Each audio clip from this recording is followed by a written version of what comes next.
Hello everyone, welcome to Genius Online Classes. United nations organisation ఐక్యరాజ్య సమితి గురించి ఇప్పుడు మనం తెలుసుకుందాం.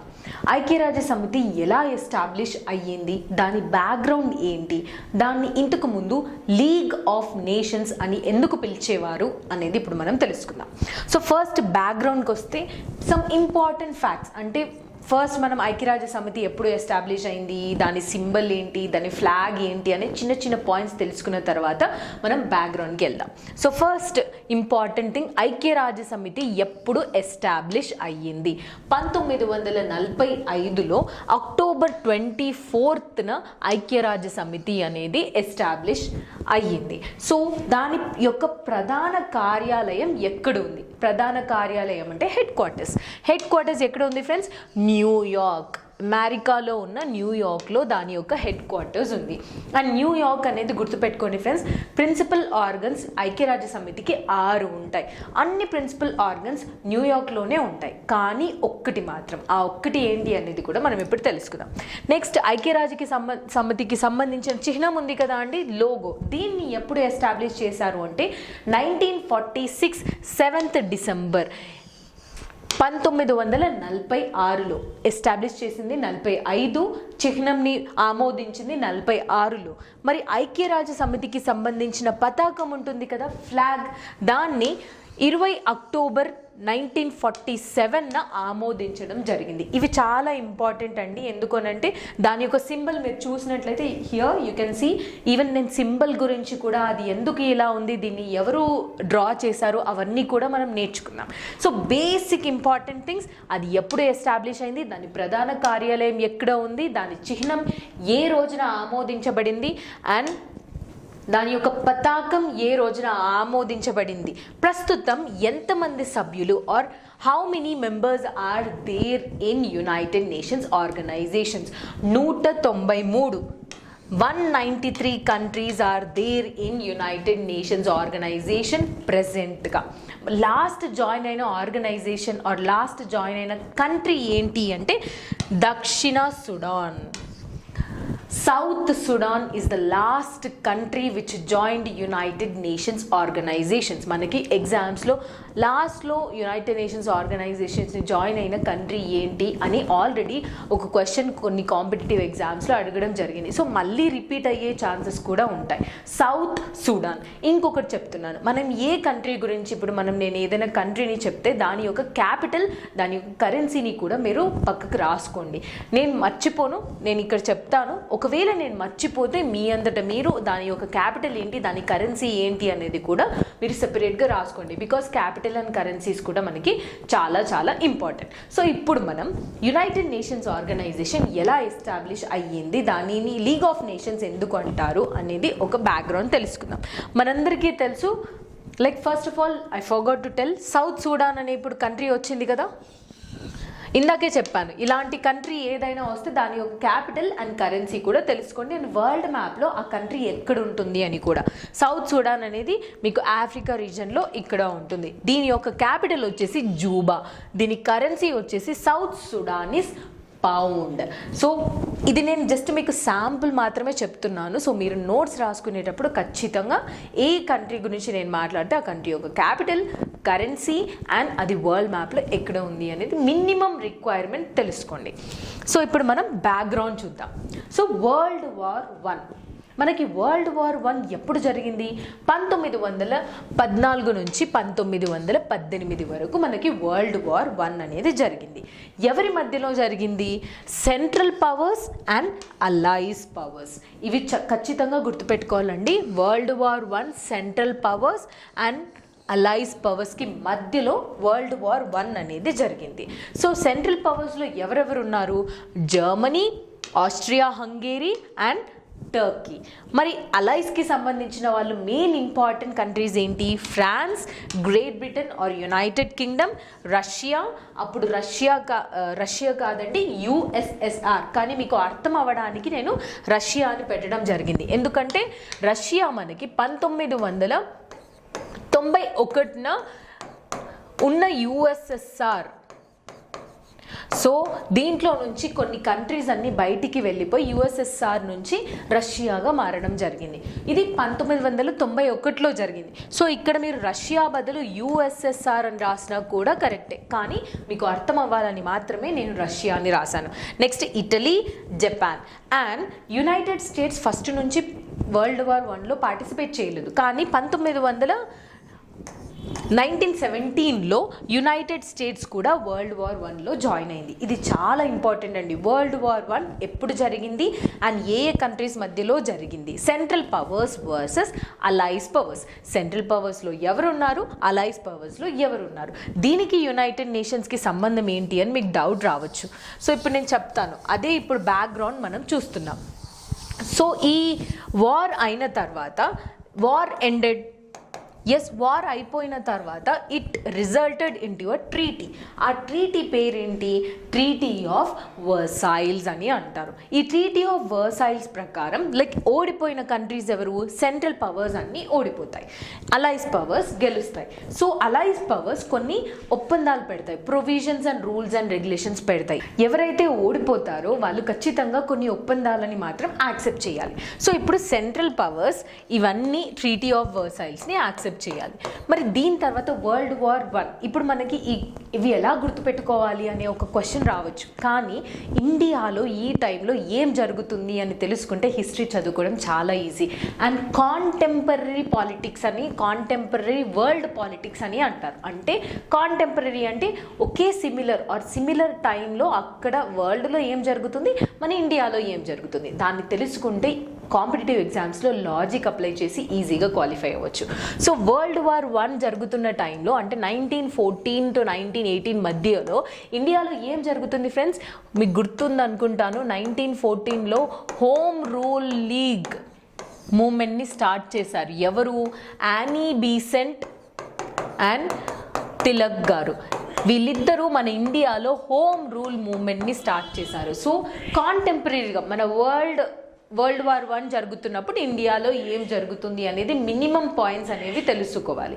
సో ఇప్పుడు దీని తర్వాత ఏం జరిగింది? మరి లీగ్ ఆఫ్ నేషన్స్ ఏంటి అంటే, ఇలాంటి war we all know that World War I is so disaster and చాలా మంది చనిపోవడం జరిగింది, చాలా ఆర్మ్స్ అండ్ అమ్యునేషన్స్ యూజ్ చేయడం జరిగింది. ఇలాంటి వార్ ఇంకొకసారి రాకూడదు. వరల్డ్ అనేది పీస్ఫుల్గా ఉండాలి. ఒక కంట్రీకి ఇంకో కంట్రీకి మధ్యలో కోఆపరేషన్ అండ్ కోఆర్డినేషన్తో ముందుకు సాగాలి. ప్రతి ఒక్క జనాలు అండ్ పావర్టీ కూడా చాలా ఎక్కువ అయిపోయింది వరల్డ్ వార్ 1 తర్వాత. ఎందుకంటే చాలామంది అమాయకులు సివిలియన్స్ కూడా చనిపోవడం మనం చూసి ఉంటాము. మీరు కూడా వీడియోస్ చాలా చూసి ఉంటారు వరల్డ్ వార్ 1కి సంబంధించింది. సో ఇలాంటిది మళ్ళీ ఒకసారి రిపీట్ అవ్వకూడదు అని చెప్పేసి league of nations, you can see here, this is league of nations. ఈ లీగ్ ఆఫ్ నేషన్స్ని 10th January 1920 ఎస్టాబ్లిష్ చేయడం జరిగింది. ఎక్కడ దీని హెడ్ క్వార్టర్స్ ఎక్కడ అంటే జెనీవాలో దీని హెడ్ క్వార్టర్స్. అండ్ దీని అసలు మొట్టమొదటిసారి ఈ లీగ్ ఆఫ్ నేషన్స్ అనేది ఒక ఆర్గనైజేషన్స్ ఉండాలి అని ప్రపోజ్ చేసిన వ్యక్తి ఎవరండి? ఫార్మర్ యుఎస్ ప్రెసిడెంట్ అయిన వూడ్రో విల్సన్ గారు. You can see here, he is the Woodrow Wilson, the president of United States at the time of 1920. So తను ఈ లీగ్ ఆఫ్ నేషన్స్ని ప్రపౌండ్ చేశారు. సో తను చెప్పారు అని చెప్పేసి మిగతా అన్ని కంట్రీస్ అందరూ కలిసి ఒక కాన్ఫరెన్స్ని ఎస్టాబ్లిష్ చేస్తారు. ఎక్కడ? ప్యారిస్లో. That is Paris peace conference. ఈ ప్యారిస్ పీస్ కాన్ఫరెన్స్ ప్రకారం 10th January 1920 లీగ్ ఆఫ్ నేషన్స్ని ఎస్టాబ్లిష్ చేయడం జరిగారు. ఆల్రెడీ చెప్పాను ఎందుకండి ఇది కంట్రీస్కి మధ్యలో కోఆర్డినేషన్ అండ్ కోఆపరేషన్ పెంచుకుంటూ వరల్డ్ని పీస్ఫుల్గా మెయింటైన్ చేసి ఇంకొక వరల్డ్ వార్ అనేది రాకుండా చూడటానికి మెయిన్గా ఈ ఆర్గనైజేషన్ని ఎస్టాబ్లిష్ చేయడం జరిగింది. సో మళ్ళీ చెప్తున్నాను, ఇది ఎలా గుర్తుపెట్టుకోవాలి మేడం 1920 అంటే? ఇండియాలో 1920-21 టైం పీరియడ్లో మనకి ఏం జరుగుతుంది? గాంధీ గారు ఆల్రెడీ వచ్చేసారు. రౌలాట్ సత్యాగ్రహ, రౌలట్ యాక్ట్ 1919లో ఎస్టాబ్లిష్ చేశారు. జలియన్ వాలాబాగ్ మసాకర్ అయ్యింది. అండ్ టర్కీ ఓడిపోవడం వల్ల ఇక్కడ ఇండియాలో ఖిలాఫత్ మూమెంట్ కూడా జరిగింది. సో ఇలా చాలా ఇన్సిడెంట్స్ వల్ల అన్నీ కలిపి నాన్ కోఆపరేషన్ మూమెంట్ మనం 1920-21లో చదువుకుంటాం. So league of nations contemporary వరల్డ్లో ఎస్టాబ్లిష్ అయితే మన ఇండియాలో నాన్ కోఆపరేషన్ మూమెంట్కి మనం దగ్గరలో ఉన్నాము అనేది గుర్తుపెట్టుకోండి ఈజీగా. These are some tips which I'm giving you guys to remember contemporary world and also India history. So ఇప్పుడు ఏమైంది, లీగ్ ఆఫ్ నేషన్స్ మరి ఇంకొక వార్కి దారి తీయకుండా నిలిచిందా అంటే definitely answer is no, because we know the answer, that is one more world war occurred. అంటే world war 2 జరిగింది. అంటే దీని అర్థం ఏంటి, లీగ్ ఆఫ్ నేషన్స్ తన యొక్క మెయిన్ ఎయిమ్ అండ్ ఆబ్జెక్టివ్ని కోల్పోయింది, అవునా కదా. మళ్ళీ వరల్డ్ వార్ 2 కూడా జరిగింది. వరల్డ్ వార్ 2లో ఎవరెవరు పార్టిసిపేట్ చేశారు అండ్ ఎప్పుడు అయ్యింది? ఫస్ట్ ఆఫ్ ఆల్ 1939 నుంచి 1945 వరకు వరల్డ్ వార్ 2 అయింది. వరల్డ్ వార్ 1 ఎప్పుడు అయింది? 1914 నుంచి 1918 వరకు. Very very important. అండ్ ఎవరి మధ్యలో? Central powers and allies. మరి వరల్డ్ వార్ 2 ఎవరెవరికి మధ్యలో అయింది? Axis powers and allies. Allies అలాగే ఉంది అండి, ఇది చేంజ్ అయింది, యాక్సిస్ పవర్స్. మరి వరల్డ్ వార్ 2 ఎందుకు అయింది? ఇందాక మనం వరల్డ్ వార్ 1 అయిన తర్వాత ఒక ట్రీటీ గురించి చదువుకున్నాం, treaty of Versailles. It was a humiliating treaty. Humiliating అని అంటే అవతల కంట్రీస్ ఎవరైతే జర్మనీ ఇవన్నీ కంట్రీస్ సెంట్రల్ పవర్స్ ఇందాక ఉన్నాయో అవిటికి చాలా హ్యూమిలియేటింగ్ అండ్ డీగ్రేడింగ్గా ఉండేవి. అండ్ ఎవరైనా కూడా ఆ పొజిషన్లో ఉంటే అవి యాక్సెప్ట్ చేసే రకంగా ఉండేవి కాదు. సో అలాంటి stringent provisions and rules and regulations పెట్టడం వల్ల 2 న్యూ లీడర్స్ ఎస్టాబ్లిష్ అయ్యారు. ఎవరండి? మనందరికీ తెలుసు, Adolf Hitler and Mussolini. So వీళ్ళిద్దరూ డిక్టేటర్స్ ఎమర్జ్ అయ్యి ఆ హ్యూమిలియేటింగ్ ట్రీటీని ఓవర్కమ్ చేసి మాకంటూ కొన్ని రైట్స్ ఉన్నాయని చూపించడానికి ప్రయత్నంలో వాళ్ళు డిక్టేటర్స్గా మారిపోయారు. సో వాళ్ళిద్దరూ అన్ని వరల్డ్ని రూల్ చేయాలి అన్న ఒక యాటిట్యూడ్తోని మూవ్ అవ్వడం వల్ల మిగతా అన్ని కంట్రీస్ వాళ్ళిద్దరిని ఆపడానికి ఒక గ్రూప్గా ఫామ్ అయిపోయాయి. So you can see here axis పవర్స్లో ఎవరెవరు ఉన్నారండి? Germany, Italy and Japan. Very very important countries.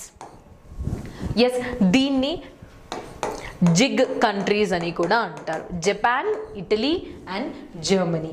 So opposite ఈ కంట్రీస్ ని ఆపడానికి అలైస్ పవర్స్ అనేవి ఎస్టాబ్లిష్ అయ్యాయి. అందులో ఎవరున్నారు? As usually France, great Britain, United States, Soviet Union అంటే USSR, and to lesser extent అంటే చైనా లాస్ట్ మూమెంట్లో కొంచెం పార్ట్ తీసుకుంటుంది వరల్డ్ వార్ 2లో. సో యాక్సిస్కి అలైస్కి మధ్యలో జరిగిన వారే వరల్డ్ వార్ 2. సో అంటే లీగ్ ఆఫ్ నేషన్స్ ఏదైతే ఎస్టాబ్లిష్ చేశామో వార్ని ప్రివెంట్ చేయడానికి అది ప్రివెంట్ చేయలేకపోయింది, ఇంకొక వార్ జరిగింది. అంటే దాని అర్థం ఏంటి? ఆ ఆర్గనైజేషన్ అసలు ఇంకా అవసరం లేదు అని అర్థం.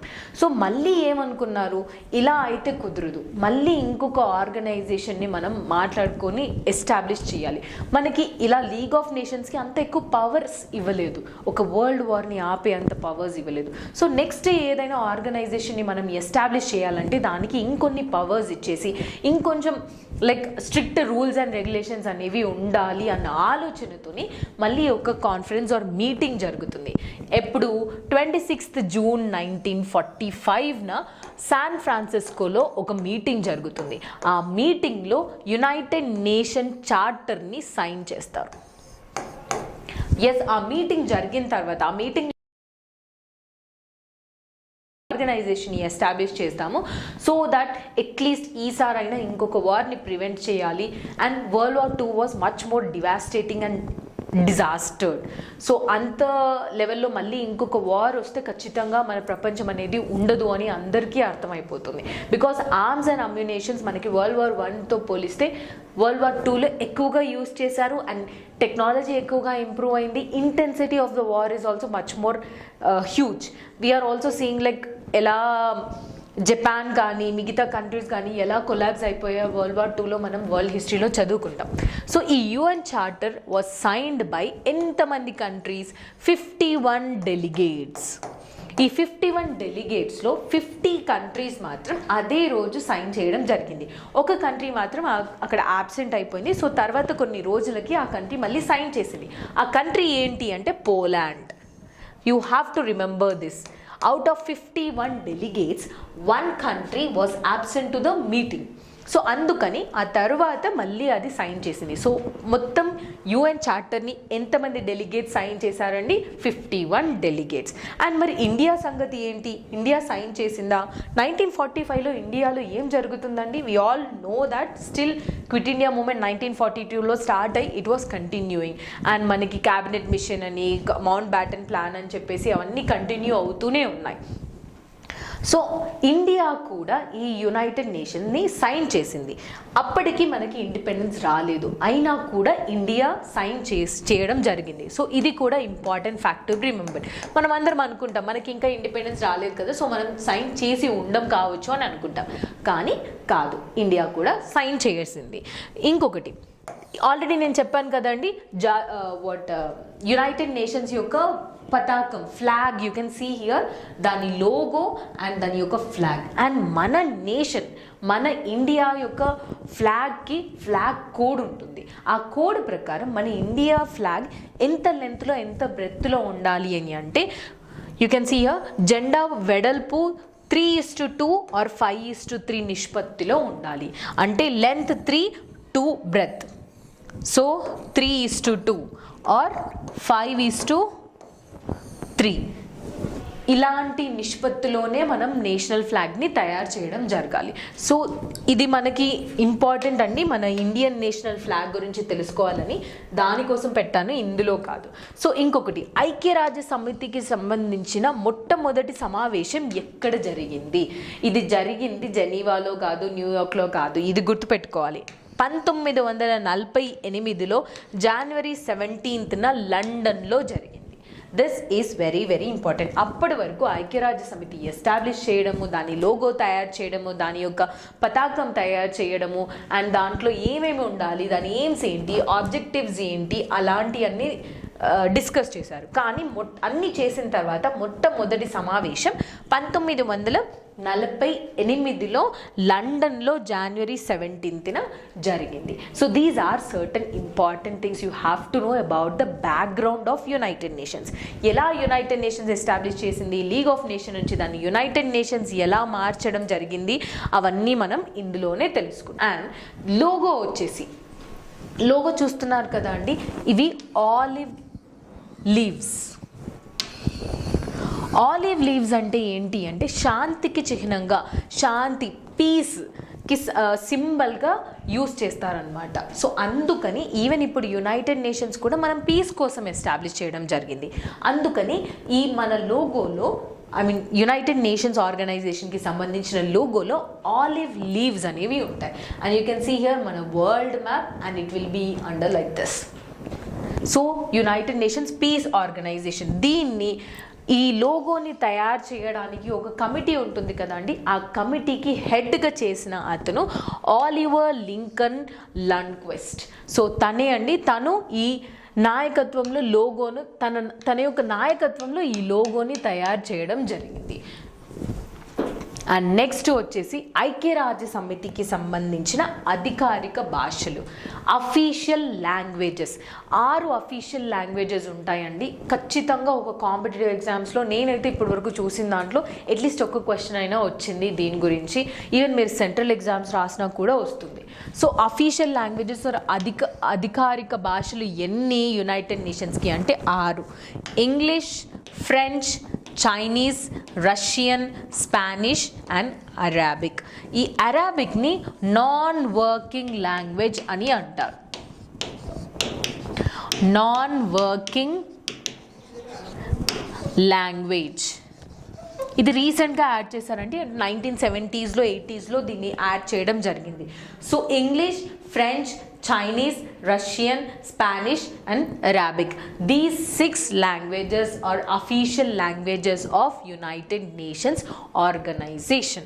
ఇవి చాలా చాలా ఇంపార్టెంట్ మనకి కాంపిటేటివ్ ఎగ్జామ్స్లో. మీకు అనిపించవచ్చు చిన్న చిన్న బిట్స్ అని, కానీ ఇవే చాలా ఇంపార్టెంట్. నెక్స్ట్ వచ్చేసి ఐక్యరాజ్య సమితికి సంబంధించిన ఒక కాన్స్టిట్యూషన్ ఉంటుంది కదా. ప్రతి ఒక్క ఫార్మల్ ఆర్గనైజేషన్ ఏదైతే ఉంటుందో దానికి కాన్స్టిట్యూషన్ అనేది ఉంటుంది. సో ఈ ఐక్యరాజ్య సమితి రాజ్యాంగ ప్రవేశిక ముసాయిదా రూపకర్త ఎవరండి? జార్జ్ క్రిస్టియానా. దక్షిణ ఆఫ్రికాకి సంబంధించిన జార్జ్ క్రిస్టియానా రాజ్యాంగ ప్రవేశిక ముసాయిదా రూపకర్త. దేనికి? యునైటెడ్ నేషన్స్కి. మనకి ఎలా ఇండియన్ కాన్స్టిట్యూషన్కి డ్రాఫ్టింగ్ కమిటీకి హెడ్ ఎవరు? మన బిఆర్ అంబేద్కర్ గారు. అలాగే ఇక్కడ డ్రాఫ్టింగ్ కమిటీ ఆర్ రాజ్యాంగ ప్రవేశిక యునైటెడ్ నేషన్స్కి ఎవరు అని అంటే జార్జ్ క్రిస్టియానా. మళ్ళీ చెప్తున్నాను, దక్షిణ ఆఫ్రికా అనే పేరు వచ్చింది కాబట్టి దాని యొక్క క్యాపిటల్, దాని యొక్క కరెన్సీని మీరు నోట్ చేసుకోండి. అండ్ ఐక్యరాజ్య సమితికి సంబంధించిన చార్టర్ని కూడా సైన్ చేశారు, యునైటెడ్ నేషన్ చార్టర్ అని కూడా చెప్పాను. ఎవరు? పోలాండ్ తర్వాత వచ్చి సైన్ చేసింది అండ్ ఇండియా కూడా సైన్ చేసింది అని చెప్పాను. సో అందులో ఎన్ని అధ్యాయాలు ఉన్నాయి? 19 అధ్యాయాలు ఉన్నాయి అండ్ 111 నిబంధనలు కూడా ఉన్నాయి. ఇది అంత ఇంపార్టెంట్ కాదు, కానీ గుర్తుపెట్టుకుంటే మనకి చాలా బెటర్. బికాస్ నోటిఫికేషన్ దగ్గరలో వస్తుంది అని అంటున్నారు. సో అప్పటి వరకు మనం గుర్తుపెట్టుకుంటామో లేదో తెలియదు. అన్నీ రాసి పెట్టుకొని మనం రెడీగా ప్రిపేర్ అయ్యి ఉంటే మనకి ఎగ్జామ్కి చాలా ఈజీగా ఉంటుంది. అండ్ మనకు ఆల్రెడీ చెప్పాను ఎన్ని కంట్రీస్ ఉన్నాయనండి. మనకి యునైటెడ్ నేషన్స్ ఆర్గనైజేషన్స్లో 193 కంట్రీస్ అనేవి ఉన్నాయి. అండ్ దాంట్లో 2 అబ్జర్వర్ స్టేట్స్ ఉన్నాయి. ఆ 2 అబ్జర్వర్ స్టేట్స్ ఏంటి అనంటే వాటికన్ సిటీ అండ్ ప్యాలెస్టైన్. ఇవి ఎందుకు observer cities or observer states అని అంటున్నాను అనంటే ఇవి ప్రస్తుతం కంట్రీస్గా రికగ్నిషన్ ఇవ్వని కంట్రీస్. ఇవి జనరల్గా వాటికన్ సిటీ అనేది మనకి ఇటలీ రోమ్ దగ్గరలో ఉంటుంది. ఆ వాటికన్ సిటీ అనేది క్రిస్టియానిటీకి చాలా important city. Yes, somewhere here you can see in the world map. So ఈ వాటికన్ సిటీ అనేది ఒక కంట్రీ కాదు, కానీ యునైటెడ్ నేషన్స్ ఆర్గనైజేషన్స్లో కంట్రీసే ఉంటాయి కదా మెంబర్స్. సో అందుకని వాటికన్ సిటీ అనేది రికగ్నైజ్ చేశారు, బట్ అది మెంబర్గా ఒక కంట్రీగా కాదు, it will be a member of united nations. And అలాగే ప్యాలెస్టైన్లో కూడా, ప్యాలెస్టైన్ అనేది ఒక కంట్రీగా ఇంకా ఎస్టాబ్లిష్ అవ్వలేదు, ఎవరు రికగ్నైజ్ కూడా చేయలేదు. సో ఈ ప్యాలెస్టైన్ అనేది మనకి వరల్డ్ మ్యాప్లో కూడా కనిపించదు. మనకి వరల్డ్ వార్ 2 జరిగేటప్పుడు ఆల్రెడీ నేను చెప్పాను, వరల్డ్ వార్ 2 అయ్యేటప్పుడు అడోల్ఫ్ హిట్లర్ ఎస్టాబ్లిష్ అయ్యి ఒక డిక్టేటర్ లాగా రూల్ చేశారు అని. సో వరల్డ్లో ఎవరైతే జ్యూస్ ఉంటారో ఆ జ్యూస్ అందరినీ చంపేయడం స్టార్ట్ చేశాడు. సో అలా చంపేయడం వల్ల వరల్డ్లో ఎక్కడెక్కడైతే జ్యూస్ ఉంటారో వాళ్ళందరినీ తీసుకొచ్చి అట్లీస్ట్ మిమ్మల్ని మేము సేవ్ చేస్తాము అని అప్పుడు బ్రిటిష్ ముందరికి వచ్చింది, యునైటెడ్ కింగ్డమ్. సో అది అందరినీ తీసుకొచ్చి ఇక్కడ ఇజ్రాయిల్లో ఉన్న ఒక ప్లేస్లో west bank, Gaza strip, west bank ఈ ప్లేసెస్లో అందరినీ తీసుకొచ్చి ఇక్కడ మీరు ఉండండి సేఫ్గా అని చెప్పేసి పెట్టడం జరిగింది. సో అప్పటి నుంచి ఆ జ్యూస్ వాళ్ళు ఈ ప్లేస్ మాకు ఇవ్వండి, ఈ ల్యాండ్ రైట్స్ మాకు ఇవ్వండి అని చెప్పేసి ఇజ్రాయెల్తో ఫైటింగ్ చేస్తున్నారు. అప్పుడు ఆ ఇజ్రాయెల్ పర్మిషన్ లేకుండానే యునైటెడ్ కింగ్డమ్ అక్కడున్న ప్లేసెస్ అన్నిటిని వాళ్ళకి ఇచ్చేసింది. సో ఇప్పటికీ ఇంకా ప్యాలెస్టైన్ అండ్ ఇజ్రాయెల్ అనేది ఇష్యూ జరుగుతూనే ఉంది, కంటిన్యూ అవుతూనే ఉంది, చాలామంది చనిపోతూనే ఉన్నారు. సో ప్యాలెస్టైన్, వాటికన్ సిటీ ఇవి 2 కంట్రీస్ కాదు కాబట్టి వీటికి అబ్జర్వర్ స్టేటస్గా ఇవ్వడం జరిగింది యునైటెడ్ నేషన్స్ ఆర్గనైజేషన్స్లో. యునైటెడ్ నేషన్స్ ఆర్గనైజేషన్ యొక్క మెయిన్ ఎయిమ్, అసలు దీని ఆబ్జెక్టివ్స్ ఏంటి? మనం ఇంతకు ముందే చదువుకున్నాము, పీస్ని ఎస్టాబ్లిష్ చేసి ఇంకొక వరల్డ్ వార్ రాకుండా చూసుకోవాలి అనేది అది మెయిన్ ఆబ్జెక్టివ్. ఇంకా చాలా విధులు ఉన్నాయి. ఆ విధులు ఏంటి అనేది ఇప్పుడు మనం చూద్దాం. మొట్టమొదటి ఆల్రెడీ మనం తెలుసుకుందే, అంతర్జాతీయ శాంతి భద్రతలను పరిరక్షించడానికి ఈ ఆర్గనైజేషన్ని ఎస్టాబ్లిష్ చేయడం జరిగింది. అంతేకాకుండా వివిధ దేశాల మధ్య కోఆపరేషన్ అంటే ఫ్రెండ్లీ కోఆపరేషన్ అనేది ఉండాలి, ఐక్యమత్యమును వృద్ధి చేయడం కోసం కూడా ఇది ప్రయత్నిస్తుంది. అన్ని దేశాల సమాన హక్కులు అంటే ప్రతి ఒక్క దేశానికి ఈక్వల్ రైట్స్ ఉంటాయి, అది చిన్నదా పెద్దదా లేకపోతే పాపులేషన్ ఎంత ఉంది అలా కాకుండా ప్రతి ఒక్క దేశానికి సమాన హక్కులు అండ్ వాళ్ళ యొక్క డెసిషన్స్ వాళ్ళ ఓన్గా తీసుకునే ఒక సెల్ఫ్ డెసిషన్స్ అంటే స్వయం నిర్ణయాధికారాన్ని వాళ్ళకే కలిగించే విధంగా ఇది కష్టపడుతుంది. ఏది? United nations organisation.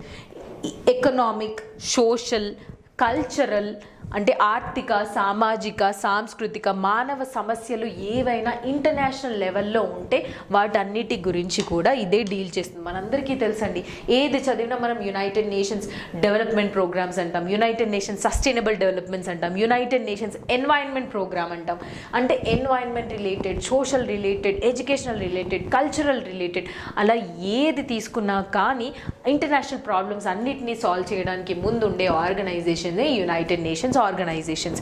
And Indian కాదు, ఇంటర్నేషనల్ రైట్స్ అంటే ప్రతి ఒక్క కంట్రీకి రైట్స్ అనే కాదు, ఇండివిజువల్గా ప్రతి ఒక్క హ్యూమన్కి కూడా రైట్స్ ఉంటాయి. అంటే మానవ హక్కులు, స్వాతంత్రాలను గౌరవించడం, like ఫ్రీడమ్ని and also ఇండిపెండెన్స్ని.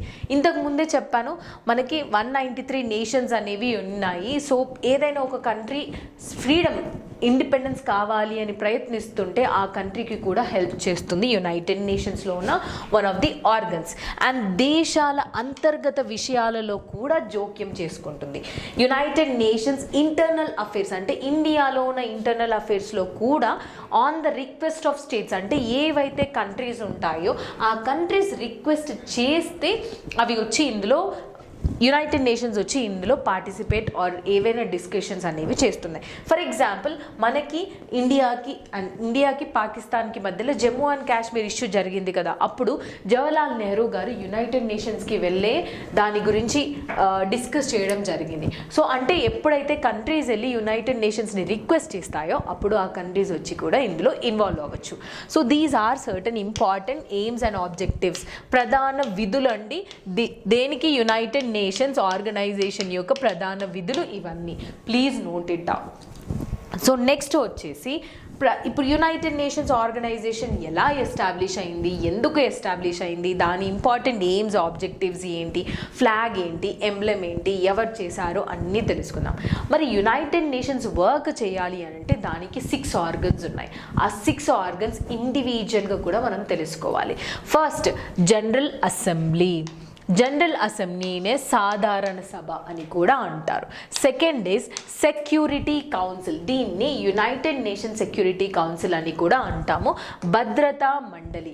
థర్డ్ది economic and social council, ఆర్థిక మరియు సామాజిక మండలి.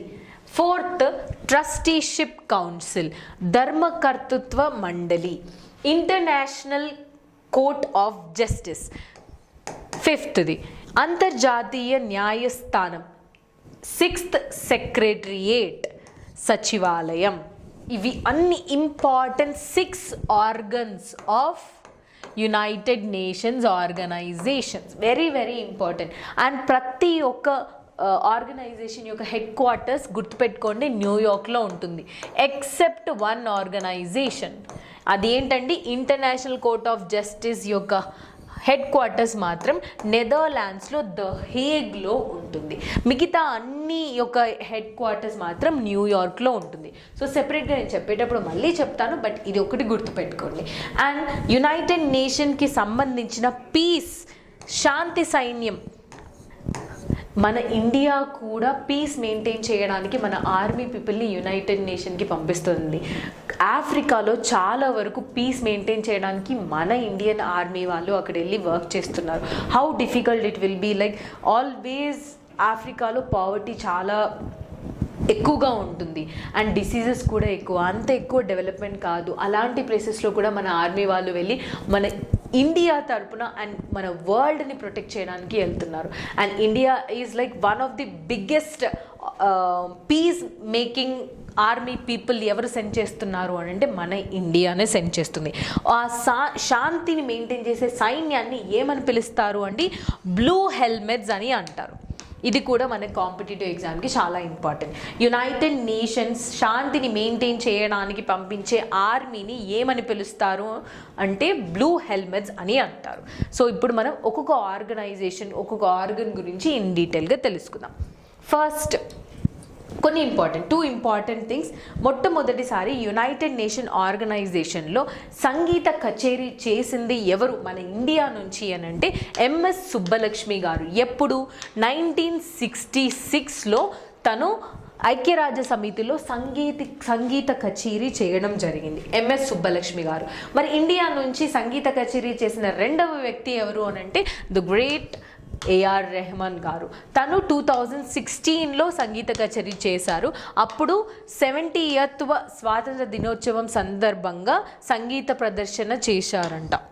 ఎవరు? ఏఆర్ రెహమాన్ గారు. మన ఇండియా 70th ఇండిపెండెన్స్, ఇప్పుడు మనం 75th ఇండిపెండెన్స్ని సెలబ్రేట్ చేసుకుంటున్నాము. సో ఇవి రెండు చాలా ఇంపార్టెంట్ అండి, ఎవరు ఇక్కడ నుంచి అక్కడికి వెళ్ళి పార్టిసిపేట్ చేశారు అనేది.